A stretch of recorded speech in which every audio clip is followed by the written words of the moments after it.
কিন্তু আমি সাক্ষরতা পরবর্তী সময়ে মেয়েদের দেখেছি স্বামীর ক্যান্সার, সে সাক্ষরতা কেন্দ্রে পড়তে এসছে, সে কি পেয়েছে, তাকে একটা খবরের কাগজ দেওয়া হয়েছে পড়তে, সে বলছে আর বই নেই, আমাকে একটা বই দেবে না। আমরা তো পারিনি। ম্যাপিং কেন? লেখকরা প্রকাশকের সঙ্গে সংযুক্ত হয়ে গেলে লেখকের সঙ্গে পাঠকের যোগাযোগ বল। আচ্ছা, এখানেই আমাদের আজকে ঘুমোচ্ছি, আমাকে এসে খেলা দিয়ে বলছে uncle uncle she did some haga। আমি তখন প্রথমে বুঝতে পারিনি। আবার বললাম তার নাম রহমান, তার নাম, কিন্তু রেহমান বাবা মা ডাকে। বুঝতে পারছেন যে কোনখান থেকে শুরু হলো। এটাকে আমরা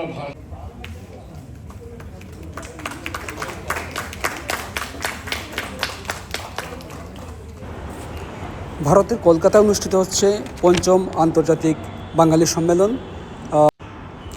6 তারিখ থেকে শুরু হয় এই সম্মেলনে। প্রথম দিনে ছিল বাংলা ভাষা নিয়ে একটি বিশেষ সেমিনার, বাংলা কে লেখে কে পড়ে, যেটাতে মডারেটর হিসেবে ছিলেন ডক্টর সমন্তী ঘোষ।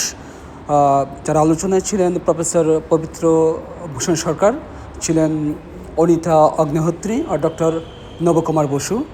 সেখানে আলোচকরা আসলে বাংলা ভাষার ভবিষ্যৎ কী, কোন দিকে যাচ্ছে বাংলা ভাষা, এবং বাংলা ভাষা কীভাবে টিকে থাকবে, এবং নতুন প্রজন্মেরও সাথে বাংলা ভাষাকে কীভাবে আসলে পরিচয় করে দেওয়া যায়।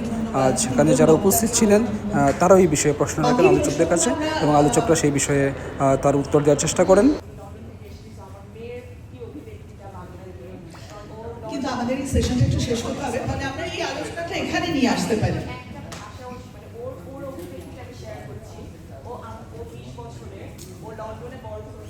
আমার খুব ইচ্ছা যে আমার মেয়ে ছেলেমেয়েরা যারা হবে ওরাও যেন বাংলাটাকে শেখে।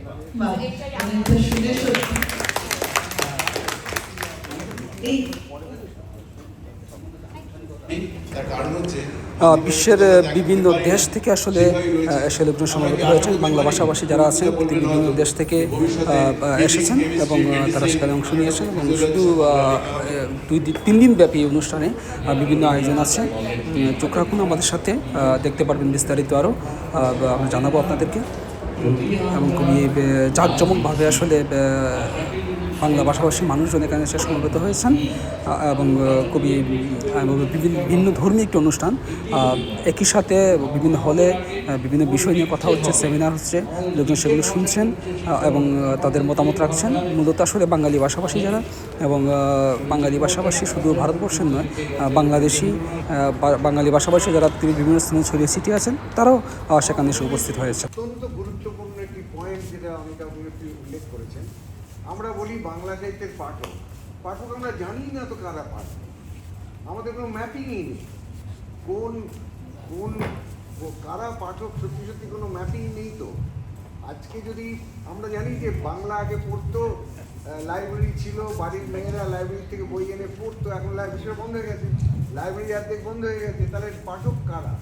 আজকে যদি এত সংখ্যক লোক যদি মানে অক্ষর জানে না, আমাদের কি দায়িত্ব নয় নতুন পাঠক তৈরি করা? কারণ এক ধরনের পাঠক তো চলে যাচ্ছে, সেই পাঠক তো ফিরে আসবে না।